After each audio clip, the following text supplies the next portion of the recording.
자, 오늘은 여러분 어떤 날인지 아십니까? 오늘은 바로 음력 8월 15일. 네, 한국말로 하면 한가위 추석이죠. 네, 제가 있는 호주는 여전히 평일날 화요일, 그냥 오후일 뿐입니다.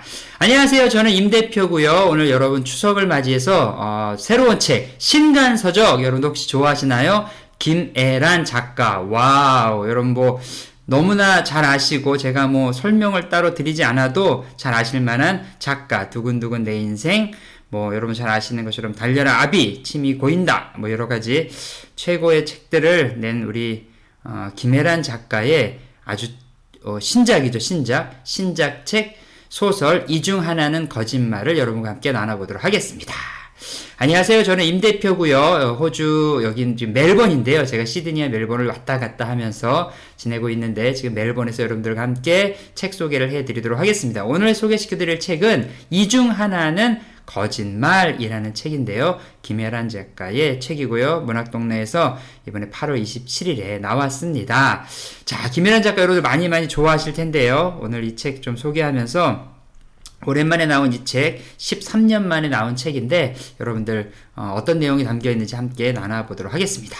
우리 먼저 작가 소개를 좀 해야겠죠. 이 중 하나는 거짓말, 음악소설집, 소설의 첫 만남 등 해가지고 세트 총 99종 이상 많은 책을 내셨습니다. 항울예술 종합학교 연극원 극작과를 졸업했고요. 소설집 달려라 아비, 달려라 한이가 아니라 달려라 아비, 침이 고인다, 비행운, 바깥은 여름, 장편소설 두근두근 내 인생, 산문집 읽기 좋은 이름, 이렇게 책들이 나와 있고요. 특별히 상을 너무 많이 탔죠. 한국일보 문학상, 이호석 문학상, 오늘의 젊은 예술가상, 신동엽 창작상, 김유정 문학상, 젊은 작가상 대상, 한두 끝도 없네. 한문숙 문학상, 이상 문학상, 동인문학상, 오영수 문학상, 최인훈 문학상 등을 소개했으며 특별히 프랑스판으로 나온 책인데 달려라 아비는 프랑스의 비평가와 기자들이 선정한 리나 페르쉬 상이라고 해요. 이 발음이 리나 페르쉬 상을 받기도 하였습니다.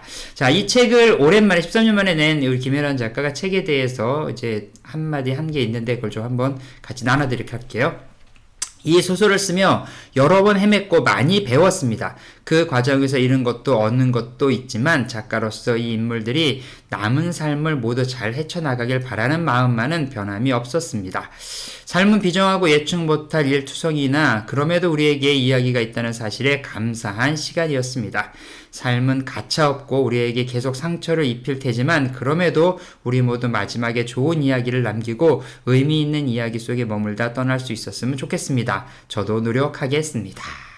여러분, 삶을 살다 보면 무심코 던진 돌에 개구리가 맞는다고 여러 가지 어렵고 힘든 일들을 당할 수도 있겠죠. 하지만 그럼에도 불구하고 우리의 삶은 결국은 마지막에 좋은 이야기로 끝나게 될 것이라고 저는 확신을 합니다.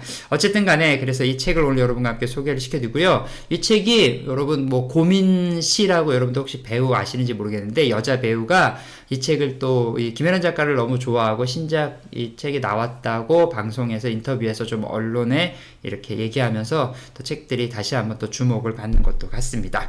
어쨌든 간에 이 책에 대한 소개를 먼저 좀 여러분과 함께 나눠보도록 하겠습니다. 이 책은 좀 재밌는 게 뭐냐면 세 명의 아이가 나와요. 세 명의 아이가. 이 세 명의 아이가 이제 게임인데 게임 가운데서 이 중에 하나는 거짓말이라는 거죠. 제가 그 얘기를 좀 한번 같이 나눠볼게요.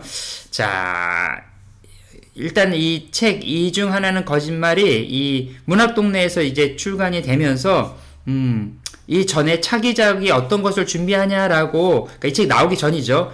김애란 작가한테 인터뷰를 했을 때 뭐라고 얘기하냐면 빛과 거짓말 그리고 그림에 관한 이야기입니다 라고 설명을 하고 그 다음에 디테일한 이야기는 하지 않았다는 거예요.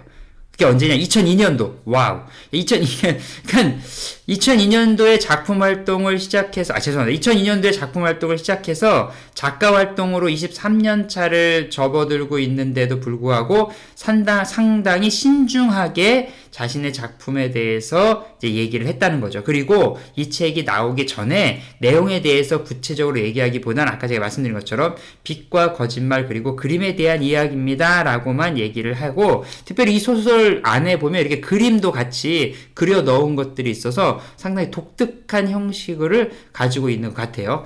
또 지금까지 뭐 소설집 4권과 장평 소설 1권을 선보였지만 5권 모두 다 예전에 뭐 널리 잘 알려지고 사람들 책 제목만 들어도 다 같이 알만한 어떤 그러한 내용들을 좀 담고 있죠, 여러분들. 앞에 나왔던 책들 잠깐 한번 얘기해 볼까요? 활달한 유머와 상상력을 달려있는, 아까 프랑스에도 출판되었다는 달려라 아비라는 책이 2005년에 있었고요. 그 다음에 우리를 둘러싼 그 삶에 대한 여러 가지 조건들에 대해서 다시 한번 좀 응시해보는 안과 밖의 그 시차가 다른 바깥은 여름. 그럼 안에는 겨울이라는 뜻인가? 뭐 이런 문학동네 책이 있었고요. 그 다음에 한 자리에 멈춰서지 않으지 조금씩 자리를 옮겨가며 어렵게 얻어낸 그 이야기의 결과물들을 또 한 권에 이렇게 담아낸들 이야기들, 이렇게 좀 책들이 있었죠. 그래서 오늘 소개시켜드릴 이 중 하나는 거짓말은 뭐냐면, 고등학교 2학년인 새 아이, 그러니까 청소년 그 사춘기를 넘어가는 시기 아니면 뭐 있는 시기, 어쨌든 그런 고등학교 상당히 민감하죠. 고3은 아니네, 고2입니다. 고2. 이 새 아이가 몇 가지 우연한 계기를 통해서 서로를 인식하게 된 거예요. 인식하게. 그러면서 서서히 가까워지면서 잊을 수 없는 그런 중요한, 우리 그런 있잖아. 여고생 때, 뭐 이렇게 고등학교 때 그 친구들이 되게 단짝이지 않습니까? 그때를 지나면서 서로 가까워지면서 그들 안에서 남겨진 어떤 이야기들, 그 이야기들을 핵심으로 가지고 있어요. 자, 소설에서 주요하게 다뤄지는 시간대는 긴, 뭐 소설하면 어떤 사람은 뭐 태어나서 죽을 때까지 하고 몇 달도 가는데, 이거는 딱 2달 남짓한 그 방학 동안에 있는 이야기를 이렇게 구성이 되어 있는 거죠.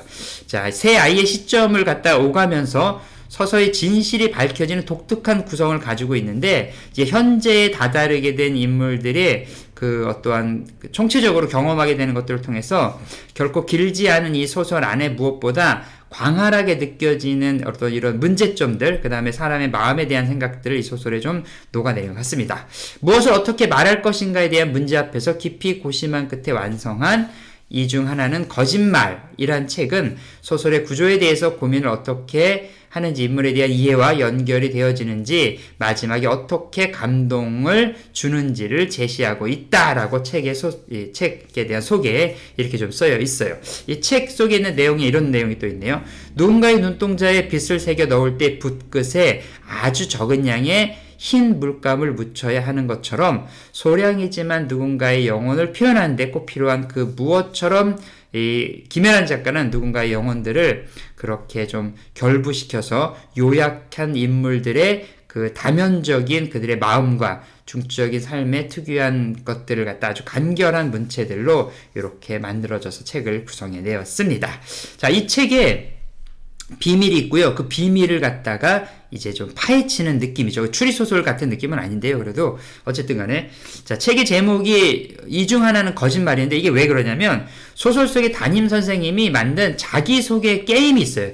이게 뭐냐면 새 학기가 되어서 학생들이 자기를 소개할 때 5개의 문장으로 스스로를 좀 표현하도록 한 거예요. 5개. 그러니까 나는 누구누구입니다. 뭐 그 중에서 스스로를 표현하는데 그 중에 하나는 반드시 거짓말을 해요. 거짓말. 그러니까 5개의 자기를 소개하는 문장 가운데 하나는 거짓말을 넣어서 다른 학생들로 하여금 그것이 어떤 게 진짜고 어떤 게 거짓말인지를 알아맞히게 하면서 서로 친해지는 거죠. 이건 아이디어가 좋은 것 같아요, 되게. 어디 가서 새롭게 좀 만남을 할 때, 자기에 대해서 소개할 때 5가지의 문구로 소개하십시오. 그러나 하나는 거짓말을 넣어주십시오. 그리고 그 거짓말이 뭔지를 찾아가면서 서로가 친해진다는 거죠. 예를 들어서 한 학생이 이렇게 얘기해요. 나는 핫도그 속에 소세지는 안 먹고 빵만 먹는다. 이게 말이 되나? 어쨌든 간에 나는 좋아하는 사람을 따라 학교 담장을 넘은 적이 있다. 이런 식으로 이제 자신을 소개하면 다른 학생들은 그 중에 과연 어떤 게 진실이고 어떤 게 거짓말인지를 추측해가는 거죠. 그 과정 자체가 그 발표자에게 하여금 나를 좀 괜찮은 자기 소개로 할 수 있는 그런 중요한 띠임이 된 거예요. 그렇게 해서 서로를 소개하면서 그들이 친해졌다는 거죠. 자, 그렇게 하는 거짓말이 단순히 누군가를 속이거나 재미삼아서 함정을 파놓는 것일 수도 있고요. 어떤 건 현실에서 아주 불가능한 어떤 일을 그 문장에 통틀어 넣어서 뭐 이루고 싶은 마음, 예를 들어서 뭐 저는 사실 사람이 아니고 뭐 그 외계인입니다. 뭐 이런 얘기를 한다는 거죠. 그래서 그걸 살짝 넣어서 그걸 약간 웃기게도 하고 뭐 이런 얘기를 했다는 거예요. 이 책에 보면은 또 이런 얘기가 있어요. 누가 들어도 명백한 거짓말 같아서 모두가 웃어 넘길 수 있는 것을 그 안에 넣기도 하는 경우가 있다는 거예요. 그래서 또 어떤 사람은 오랜 시간 감당했던 어떤 비밀을 그 안에 넣어서 나는 사실은 어떤 비밀이 있어. 이런 얘기를 갖다 그 안에 넣어서 그것들에 대해 서로 좀 진짜인가 가짜인가 이렇게 좀 알아보면서 그 비밀을 좀 찾아간다는 이야기입니다. 자, 그러면 이 안에 3명의 아이라고 얘기를 했는데 그 방학 그 동안에 있는 2달 그리고 지금 이제 딱 시작할 때 서로 소개하는 거기에 이제 나오는 친구가 있는데 이름이 지우와 소리와 채운이라는 친구가 나와요. 거기에 주인공이죠. 지우와 소리와 채운이라는 친구가 나오는데 이 친구들의 이야기를 좀 잠깐 해드릴게요. 뭐냐면 지우는 최근 엄마가 세상을 떠났어요. 참 가슴 아프죠. 지우에게 남은 존재라곤 그 반려 도마뱀이 있는데 반려 도마뱀 이름이 용식이에요. 용식이. 그러니까 저는 용식이랑 같이 살아요. 그럼 사람들이 이 용식이가 도마뱀인지 모르겠죠. 이런 식이죠. 물론 엄마의 그 애인이자 그 한 집에서 같이 동거하던 그 아저씨가 있는데 그 아저씨는 선우 아저씨인데 한 3년 정도 같이 선우 아저씨랑 같이 살았어요. 근데 뭐 선우 아저씨는 같이 살긴 했지만 아빠는 아니니까 본인이 생각할 때는 그냥 자신은 좀 짐이 될 것 같은 거죠. 그래서 그냥 겨울방학 동안 열심히 알바해서 나는 독립을 해야겠다라고 생각을 하고 있는데 이 용식이가 그러니까 도마뱀이 이게 좀 그 혼자 두고 나가기가 좀 위험한 거예요. 혼자 두고 나가기가. 왜냐면 이 예민하기 때문에 도마뱀이 죽을 수도 있으니까. 그래서 잠시 동안 용식이를 갖다 누구한테 좀 맡겨야 되는데 어떻게 하면 좋을까 생각을 했다가 반에 있는 친구를 하나 생각을 하는데 그게 누구냐면 소리예요. 소리. 그래서 소리에게 이 자기 도마뱀 용식이를 이제 맡기게 되는 거죠. 자, 그리고 이제 소리는 그럼 어떤 애냐? 소리는 어려서부터 그림 그리는 걸 너무너무 좋아해요. 근데 이게 재밌는 게 몇 가지 아주 좀 특별한 경험들을 겪으면서 타인과 다른 사람과 손을 잡거나 손을 이렇게 좀 접촉을 하는 것을 최대한 피하고 싶어 하는 약간 그런 증상이 있는 친구죠. 그래서 이게 재밌어요. 뭐냐면 그림을 그리는 게 좋아서 그림을 그린 게 아니라 다른 사람하고 손을 잡거나 터치하는 게 싫어서 손에 뭐라도 잡고 있는 거예요. 펜이나 연필을 쥐고 사람들이 다가오지 않도록 하기 위해서 계속 뭔가 그리는 것처럼 보이다 보니까 그림을 잘 그리게 되었어. 이게 좀 독특하네 진짜. 그러던 중에 같은 반에선 뭐 한 번도 제대로 대화를 해본 적도 없었던 아까 얘기했던 지우가 문득 연락을 오는 거죠. 그리고 이번 방학 동안에 용식이를 좀 맡아달라고요. 용식이를 도마뱀을. 그 소리는 그 작은 작문 시간에 지우가 그 발표한 눈송이라는 그 글이 있었는데 그 글을 접한 뒤에 계속 그에게서 약간 눈길을 눈송이라는 것이 아주 좋아요. 이렇게 써 있어요. 막 엄청난 사랑에 빠졌거나 한 건 아니었지만 그날 수업 시간에 가난이란 하늘에서 떨어지는 작은 눈송이 하나에도 머리통이 깨지는 것이다. 이거 너무 멋있지 않습니까? 가난이란 하늘에서 떨어지는 작은 눈송이 하나에도 머리통이 깨지는 것 같은 고통이 있다는 거죠. 이 떨리는 목소리로 이것을 자신의 글을 낭독했던 지우의 모습을 이제 생각하면서 이제 고민 끝에 용식이를 도마뱀을 맡아주게 되는 거예요. 이게 소리의 이야기예요. 자, 그럼 마지막으로 채운이겠죠. 채운은 누구냐면 1년 전 여름 밤에 그 일이 벌어졌어요. 가슴 아픈 일인데 엄마는 지금 교도소에 수감 중이고 아버지는 병원에 입원해 있는데요. 얼마 전 그 당숙으로부터 이제 어떤 이런 얘기를 들어요. 담당 그 의사의 말로는 내 아버지가 몸 상태가 처음보다 많이 나아지고 있더라. 근데 이 말을 듣고 나서 채우는 더 마음이 불안해지는 거예요. 왜냐면 아버지가 깨어날까봐 다시 돌아와서 그날 있었던 일들에 대해서 폭로할까봐 두렵다는 거예요. 약간 비밀이 숨겨져 있겠죠. 그러던 중 언젠가 학교 운동장에서 엄격결에 그 반려견이 있는데 반려견이 뭉치입니다. 뭉치. 채운의 반려견은 뭉치. 뭉치의 아빠를 이렇게 잡고 그 소리가 이런 말을 한 거예요. 소리가 뭉치의 무슨 앞니를 내다보는 것처럼 앞으로 뭉치랑 최대한 많이 놀아주라고 같은 시간 보내고 이제 소리는 정말 뭐 누군가의 죽음을 내다볼 수 있는 것처럼 이렇게 얘기했는데 채우는 그 소리에게 아버지에게 남은 시간이 얼마나 되는지 확인해 줄 수 있는지 그 부탁하기로 뭐 결심도 하고요. 뭐 이런 얘기들이 왔다리 가면서 서로 간에 비밀을 서로 엿보면서 서로가 이제 진심을 다 얘기하진 않지만 뭔가 숨기는 것 같지만 그것들이 하나하나씩 드러나면서 요 세 사람의 우정과 거짓말, 그림과 재에 대한 이야기들이 이제 많이 펼쳐져 간다는 거죠. 자, 여러분 약간 흥미진진하신가요? 저는 상당히 흥미진진한데 어쨌든 간에 하나에서 셋으로 혼자만의 방에서 나와서 셋으로 이루어진 그 슬픔이 우리 품 안에서 어떻게 만들어지느냐가 이 소설이 가지고 있는 강한 모티브가 아닌가 생각을 합니다. 또 이 중 하나는 거짓말이라는 이 소설 안에 좀 특별한 점이 좀 몇 가지 있는데요. 중간중간에 글로 풀어낸 지우의 만화, 아까 그랬죠. 지우는 다른 사람하고 손을 만지거나 터치하는 걸 싫어서 일부러 펜을 계속 들고 무언가를 그리다가 보니까 그림을 잘 그리게 되는데, 그래 지우가 그린 사파가 그 안에 이제 들어가 있는 거예요. 그래서 예상치 못했던 그런 상황들 가운데서 좀 이런 그림을 보는 또 재미도 좀 있고요. 스스로에게 희망이나 사랑을 줄 만큼 충분히 강하지 못한 자신의 이야기를 그림으로 써내려 가면서 이제 만들어놨던 좀 이런 내용들도 상당히 인사이트가 있는 것 같아요. 자, 그리고 여기 보니까 또 내용에 이제 지우가 있었던 1년 전의 이야기도 조금 제가 나눠드릴게요. 지우가 1년 전에, 그러니까 이제 채훈에게 그 사건이 일어나던 바로 그 여름밤에 뜻밖의 광경을 목격을 하게 되는 거죠. 채은의 아버지가 들것에 실려 구급차에 옮겨지고 얼마 안 돼서 경찰을 따라 텅 빈 눈동자로 걸어 나오는 채은의 엄마를 보게 되는 거예요. 지우가. 그리고는 혼란과 초조, 슬픔과 두려움에 섞인 얼굴로 경찰차를 타려는 엄마를 다급하게 부르는 채은의 목소리.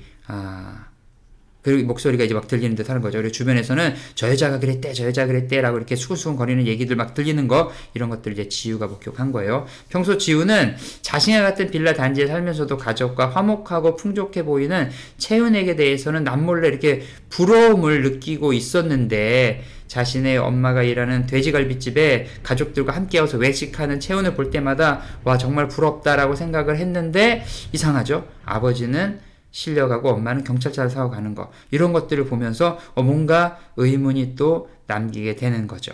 이런 일들을 갖다 그 안에서 이렇게 여러 가지가 같이 이렇게 섞여서 이야기가 진행이 됩니다. 어쨌든 간에 우연한 사건으로 또 그 만화를 보게 된 그 채훈이 그날 밤의 비밀들을 하나씩 풀어내는 이 이야기들, 저는 여러분이 이 책을 좀 한번 보면서 요 고등학교 2학년 3명의 우리 친구들의 이야기를 통해서 사건의 반전과 반전, 그 다음에 진실이 무엇인지를 풀어가는 이야기가 여러분들에게 상당히 드라마틱하게 인사이드를 줄 거라는 생각을 하게 되고요.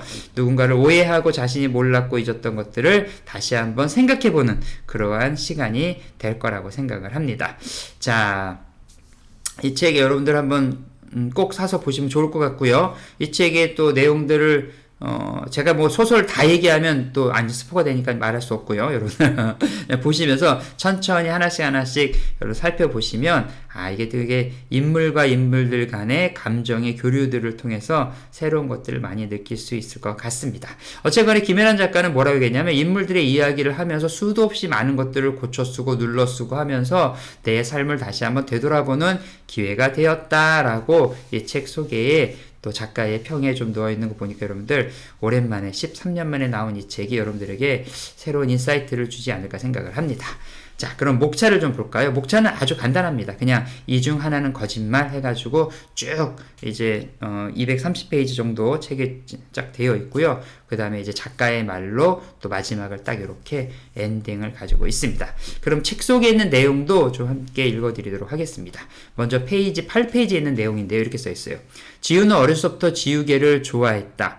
작고 말랑말랑한데 한 손에 쏙 들어가고 값도 비싸지 않아서였다. 훌쩍 키가 자란 뒤에도 지우는 종종 우울에 빠져들 때면 손에 미술용 떡 지우개를 쥐고 굴렸다. 이렇게 손을 굴렸다는 거죠. 그러면 어디선가 옅은 수평선이 나타나 가슴을 지그시 눌러주는 느낌이 들었다. 앞으로 대단히 훌륭한 사람이 될 수 없어도 그럭저럭 무난하고 무탈한 삶을 살아낼 수 있을 것 같은 기분이 일었다. 뭔가 이렇게 손에 하나 딱 쥐고 있으면 마음이 편안해지는 그 무언가가 있었는데, 그것이 바로 지우개였다는 거죠. 지우의 지우개. 이상한데. 네, 어쨌든 간에 페이지 67에서 68페이지 내용입니다. 순간 지우가 풋하고 싱거운 웃음을 터뜨렸다. 그날 본 표정 중 가장 밝은 얼굴이었다. 지우와 헤어진 뒤에도 소리는 종종 그 미소를 떠올렸다. 그렇다고 막 엄청난 사랑에 빠졌거나 한 건 아니었다. 소리는 그저 그 미소를 한 번 더 보고 싶었다. 그리고 그렇게 시작된 바람이 어떻게 끝나는지, 혹은 어떤 시작과 다시 이어지는지 알고 싶었다. 그 사춘기 소년과 소녀의 그 어떤 그런 그 썸을 타는 그런 느낌들 여러분들 아시죠? 이런 느낌들. 네, 나이가 들었어도 이런 느낌들을 기억하는 걸 보면 참 재밌어요. 어쨌든 간에 자 이번에 페이지 82페이지입니다. 지우개는 제 속에 아직 해소되지 않은 이야기가 있음을 알았다. 강렬한 경험이지만 여전히 해석이 잘 안 되는 몇몇 기억 때문이었다. 지우는 그걸 이야기로 한번 풀어보고 싶었다. 한마디로 요약되지 않고 직접 말했을 때보다 그림으로 그렸을 때 훼손되는 부분이 적은 어떤 마음을 표현하고 싶었다. 해가지고 이제 또 그거에 대한 마음들을 풀어내는 장면이 나오고요. 페이지 129페이지에서 130페이지입니다.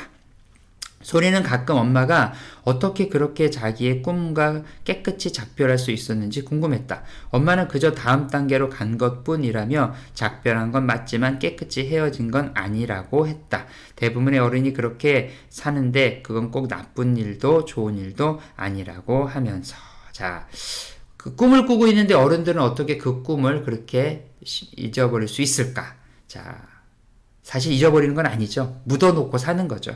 그 꿈을 나이가 들어도 뭐 70, 80이 되고 이제는 100살 시대에서 100살 가까이 살아도 그 꿈을 마음에 그냥 품어놓고 펼쳐보지는 못한 거죠. 근데 저는 그런 생각해요. 여러분, 나이가 더 들기 전에 여러분의 꿈을 펼쳐보십시오.